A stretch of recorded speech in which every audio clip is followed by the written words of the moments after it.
Hello student, welcome back to you to my channel. मैं वीर बहादुर। मेरे प्यारे विद्यार्थियों, 4 अप्रैल को साइंस का पेपर है। आपका हिंदी और चित्रकला बहुत ही सुपर गया है। आप लोग 95 प्लस मार्क लेकर आएंगे अगर आप इस वीडियो को शुरू से लेकर लास्ट तक देखते हैं तो कम से कम आपके यहाँ से इस वीडियो में से 2 से 3 अंक निश्चित है कि पक्का आएगा। तो क्लियर है, तो जल्द इस वीडियो को आप अवश्य देखें। जैसा कि यहाँ पर विद्युत का दूसरा पार्ट लेकर मैं उपस्थित हुआ हूँ। पहला पार्ट में बताया था वैद्युत आवेश, तो यहाँ पर विद्युत धारा आपका है। तो विद्युत धारा को इंग्लिश में कहा जाता है इलेक्ट्रिक करंट कहा जाता है। फिर यहाँ पर इसका परिभाषा बोला जाए, आवेशों के प्रवाह दर को विद्युत धारा कहते हैं। संकेत इसका आई है। यदि चालक में t समय में q आवेश प्रवाहित हो तो चालक में प्रवाहित धारा बराबर होता है विद्युत धारा बराबर आवेश बटे समय, या I बराबर q बटे t। इसका पहला मात्रक होता है एम्पियर। विद्युत धारा का मात्रक क्या होता है? एम्पियर। संकेत क्या होता है? A। फिर दूसरा मात्रक होता है कूलाम प्रति सेकंड। एम्पियर का पूरा नाम है आंद्रे मेरी एम्पियर, जो कि एक फ्रांसीसी वैज्ञानिक है। ठीक, यहाँ से फिर नोट्स मैंने 1 2 3 नोट्स बताया है। ये नोट्स बहुत ही इम्पोर्टेंट है। ठीक, तो it is very important for examination night, जो परीक्षा के नज़र में रखते हुए इसको बनाया गया है। विद्युत धारा मापने का उपकरण का क्या नाम है? एमीटर है। एमीटर को किस क्रम में जोड़ा जाता है? तो आप बोलेंगे एमीटर को श्रेणी क्रम में जोड़ा जाता है। बार बार इसको आप पढ़ेंगे, प्रैक्टिस करेंगे तो निश्चित है कि यह क्वेश्चन अगर बोर्ड में आ गया तो आप अवश्य 1 नंबर गेन कर सकते हैं। तो विद्युत धारा मापने के उपकरण का नाम है एमीटर। एमीटर को श्रेणी क्रम में संयोजित करते हैं।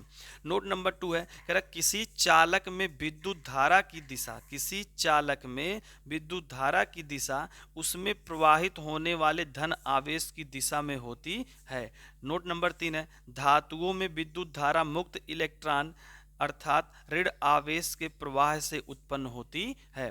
अब देखिए, इन्हीं टॉपिक के आधार पर हमारे बोर्ड पेपर में ये जो प्रश्न पूछा गया है बार बार, उस प्रश्न को हम देखिए यहाँ पर आपको समझाने जा रहा हूँ। न्यूमेरिकल है।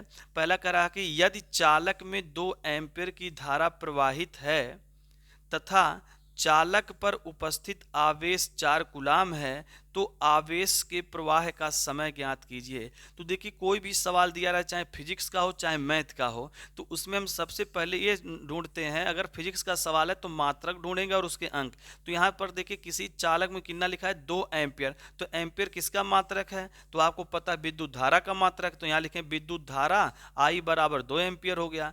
फिर कह रहा कि चालक पर उपस्थित आवेश 4 कूलाम है, तो 4 कूलाम लिखा है, तो कूलाम किसका मात्रक है? आवेश का। तो देखिए यहाँ पर लिखा गया विद्युत आवेश Q बराबर 4 कूलाम हो गया। अब हमसे अंतिम में पूछा क्या? तो आवेश के प्रवाह का समय ज्ञात कीजिए। तो समय का संकेत होता है T, तो T बराबर वाट। तो देखिए यहाँ पर I, Q और T संबंध जो है किसका है? विद्युत धारा का है। तो I बराबर Q बटे क्या होता है? T होता है। तो यहाँ पर I के जगह पर 2 हो गया बराबर Q की जगह पर 4 हो गया बटे T हो गया। अब यहाँ पर हम क्या करेंगे? क्रॉस गुणा करेंगे। 2 में T का गुणा करेंगे, 2T बराबर कितने आएंगे? 4। फिर यहाँ पर T बराबर 4, यहाँ इंटू है तो दूसरे पक्ष में जाएगा, बटे हो जाए, तो T बराबर 4 बटे कितना हो गया? 2। अब 2 से 4 काटेंगे, कितना सेकंड आएगा? 2 सेकंड आएगा। तो ये हो गया हमारे विद्युत धारा से रिलेटेड ये प्रश्न जो पूछता पेपर में, ये हो गया। ये आपका 2018 में आया है। प्रश्न नंबर 2 जो बार बार पूछा गया प्रश्न है, ये भी आपके कई सालों में पूछा गया है। अब यहाँ लिखा है किसी धातु के तार में वैद्युत धारा का प्रवाह होता है। कह रहा किसी धातु के तार में वैद्युत धारा का प्रवाह होता है। ऑप्शन है मुक्त इलेक्ट्रॉन, प्रोटॉनों के द्वारा, आयनों के द्वारा, न्यूट्रॉनों के द्वारा। तो मैं बता दूं मेरे प्यारे स्टूडेंट कि किसी भी धातु का तार हो, कोई भी धातु का तार हो, उसमें जब वैद्युत धारा प्रवाह होता है तो वहाँ पर इलेक्ट्रॉन कैसा होता है? मुक्त इलेक्ट्रॉन होता है। कैसा इलेक्ट्रॉन होता है? मुक्त इलेक्ट्रॉन। आप बार बार इसको प्रैक्टिस करिए, बार बार वीडियो को देखिए, आपको यह प्रश्न का आंसर अवश्य याद हो जाएगा। किसी धातु के तार में वैद्युत धारा का प्रवाह होता है, कैसा होता है? मुक्त इलेक्ट्रॉन। जैसा कि हमने यहाँ नोट में लिखवाया था कि धातुओं में विद्युत धारा जो होता है मुक्त इलेक्ट्रॉन अथवा ऋण आवेश का प्रवाह उत्पन्न करता है। अब देखिए, ये भी यूपी बोर्ड 2015 में पूछा गया विद्युत धारा का एसआई मात्रक। तो विद्युत धारा का एसआई मात्रक क्या होता है? एम्पियर होता है। विद्युत धारा का एसआई मात्रक क्या होता है? एम्पियर होता है। प्रश्न नंबर 4 बना कि धारा के परिमाण का मात्रक बताइए। बताइए क्या कह रहा है, धारा के परिमाण का मात्रक बताइए। तो देखिए प्रश्न अलग अलग है लेकिन आंसर वही होगा।